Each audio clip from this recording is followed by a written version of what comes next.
What does it actually take to neutralize a military fortress without ever storming its walls? And what happens when the roads feeding that fortress start burning? One convoy at a time.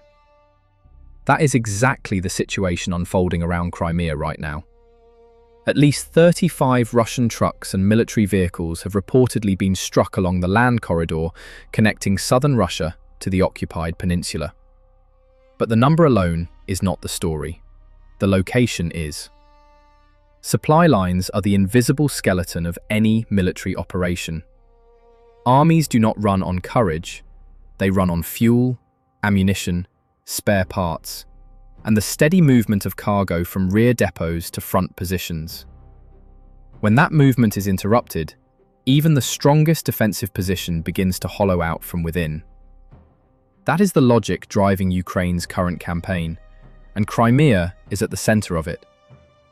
After 2014, Moscow treated Crimea as a political trophy.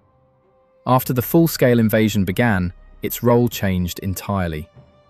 The peninsula became a military platform, a base from which Russia could project pressure across southern Ukraine, protect sea access in the Black Sea, and maintain a large force connected to the broader war. On a map, it looks like a commanding position. In real warfare, it is only as strong as the supply chain feeding it. That supply chain runs through a specific set of roads and transit points. Fuel has to move through them. Ammunition has to pass along them. Damaged vehicles need parts from them. Troops rotating in and out depend on them. The route stretches from the direction of Taganrog and Rostov, through Mariupol, then toward Berdyansk, Melitopol, and finally into the peninsula itself. These are not just place names.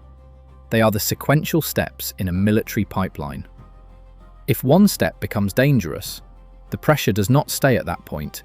It travels down the entire chain. This is why the Kerch Bridge can no longer be understood as the only vulnerability. For Moscow, the bridge was never just concrete and steel. It was the fast route from Russia into the peninsula, the public symbol of control, and the line that allowed military cargo to move without crossing occupied southern Ukraine.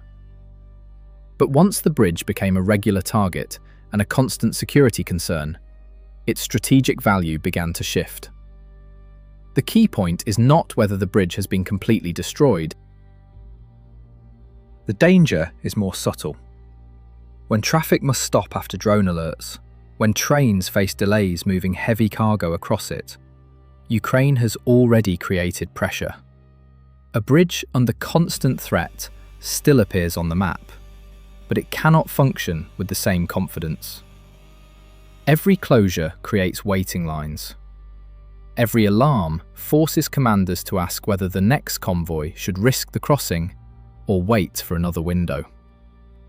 Supply in wartime is measured by rhythm, and the disrupted rhythm has consequences that reach far beyond the crossing point itself. Russia attempted to keep alternative options open across the Kerch Strait. Ferry routes and port facilities provided a secondary way to move cargo when the bridge became exposed. But those routes have also come under pressure.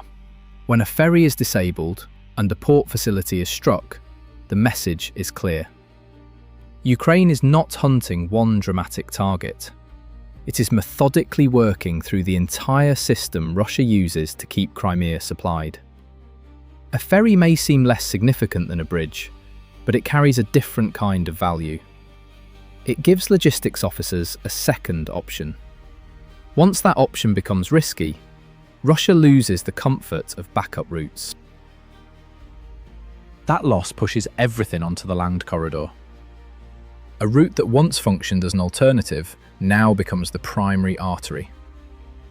And according to reporting by Reuters, Ukrainian attacks on fuel trucks and road infrastructure along this corridor have contributed to serious gasoline shortages in Russian-controlled Crimea.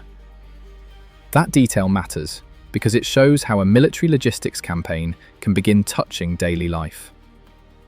When fuel becomes harder to move, the pressure is no longer hidden inside military depots.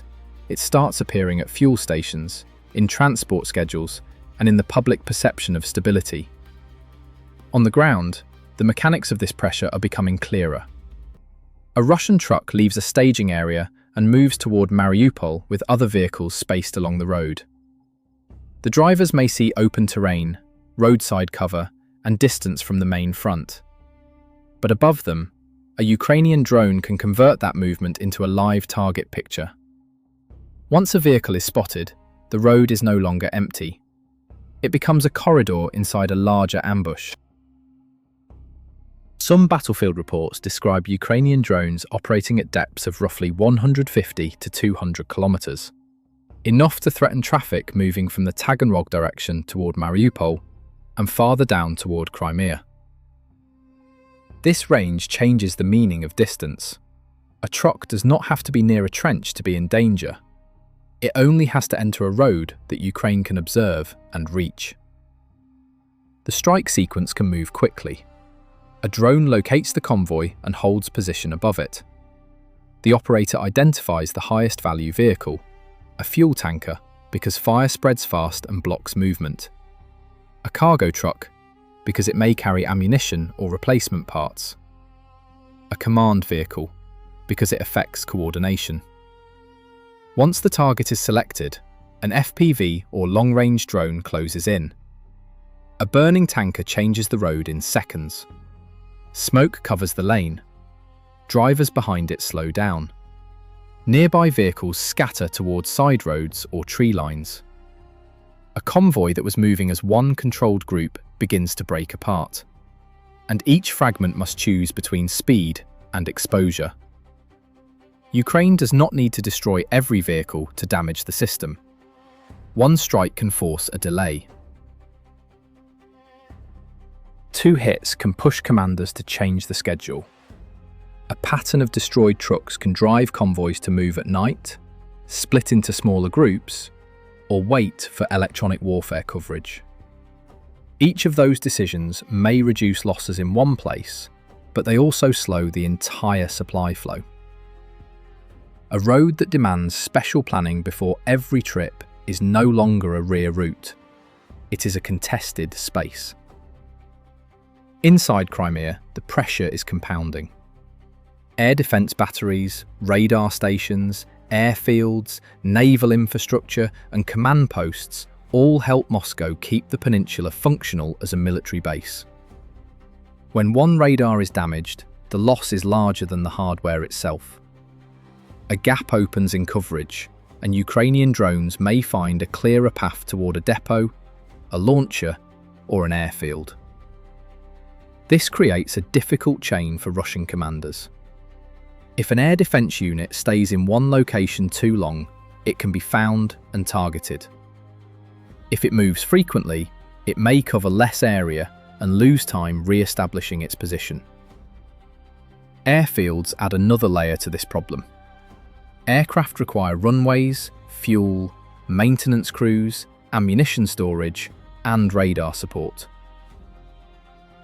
A combat aircraft is not useful if the base around it becomes too dangerous to operate. Ukrainian strikes do not need to destroy every aircraft on the ground. They only need to make takeoff, repair, and resupply operations more hazardous.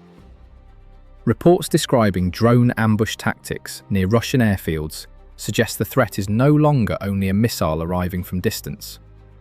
It can also be a small weapon positioned close to a site Russia considers secure. When drones force Russia to spread protection across roads, depots, and airfields simultaneously, longer-range weapons can be directed at higher-value targets: command posts, radar sites, ammunition storage, and naval facilities. Moscow must guard against inexpensive drones, long-range drones, cruise missiles, and close-range strikes across the same operational area at the same time. Russia can and does respond. It increases electronic warfare coverage, moves short-range air defence closer to key sites, sends convoys in smaller groups, uses decoy vehicles, and shifts movement to nighttime. These steps reduce some risk, but they also slow the system. More protection means more equipment committed to road security. Smaller convoys mean less cargo per movement. Night travel helps against standard optics, but thermal imaging can still detect heat signatures.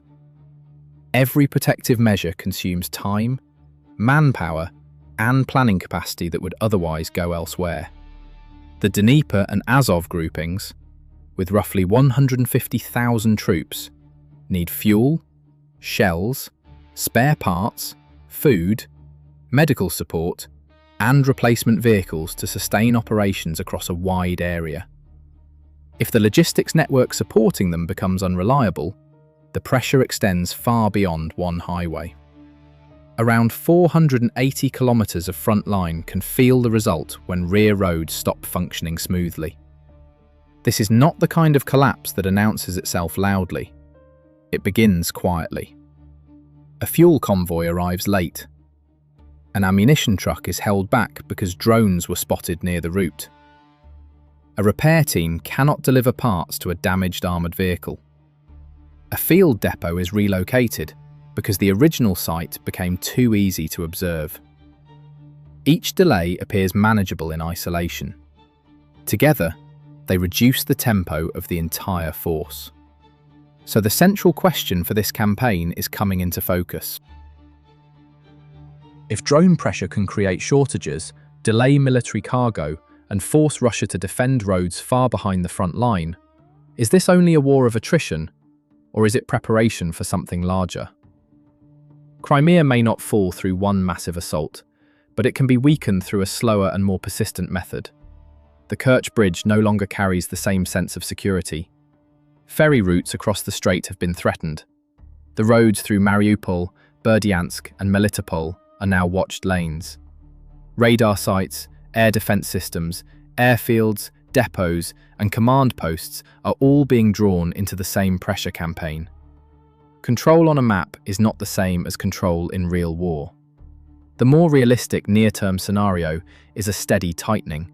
More drones over the roads, more strikes on airfields and naval infrastructure, more disruption to the schedules Russia depends on to keep the peninsula operational. The question is not whether one burning fuel tanker can decide the fate of Crimea. The question is whether hundreds of small cuts can turn Russia's southern fortress into an isolated base, weakened not from the outside by a dramatic assault, but from the inside by a supply system that no longer reliably works. If you have a take on where this campaign goes next, whether Ukraine shifts harder onto the M14 or moves more pressure inside the peninsula itself, leave it in the comments. Like and share this video, and subscribe to Military Force for continued frontline analysis.